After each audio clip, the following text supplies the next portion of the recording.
35 வருஷத்துக்கு முன்னாடி நானும் என் தம்பி சித்தப்பா பையன் நாங்கள் 2 பேர் தான் ஒன்றா சுற்றினே இருப்போம். எங்கே ஒன்றா சுற்றுவோம்னு வச்சுங்களேன். அப்போது சைக்கிள் மாமாவோட சைக்கிள் எடுத்துன்னு ரவுண்ட் அடிக்க தான் வேலை. மாமா இங்கே வந்தாருன்னா இந்த மாதிரி வந்து பின்னாடி உட்கார வச்சுக்கிட்டு சைக்கிள் ஓட்டிகிட்டு வரேன். அந்த மழை தண்ணிலாம் வந்து அந்த ஒத்தடி பாதையில் வந்து வண்டல் மண் வந்துடும் நிறையா. அந்த மண்ணில் ஓட்டும்போது மட்டும் சைக்கிளை பார்த்து ஓட்டணும். கொஞ்சம் நம்ம வந்து விட்டோம்னாலும் வண்டி ஜர்க்காகி கவுந்துரும், இல்லைனா எங்கேயாச்சும் போயிடும்னு வச்சுங்களேன்.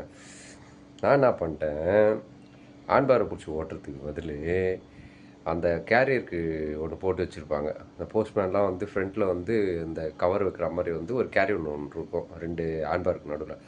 இந்த ஆண்பாரை பிடிச்சி ஓட்டணும் பாருங்க, கரெக்டாக அந்த வண்டல் மண்ணில் சிக்கி பக்கத்தில் ஃபுல்லாக வேலிங்கத்தான் முழு தான். வண்டி உள்ளே போயிடுச்சு. எனக்கு என்னடா பயம்னா, பின்னாடி தம்பி உட்காந்தானே, தம்பிக்கு ஏதாச்சும் ஆயிரப்போகுதுன்னு சொல்லிட்டு பின்னாடி திரும்பி பார்க்குறேன்.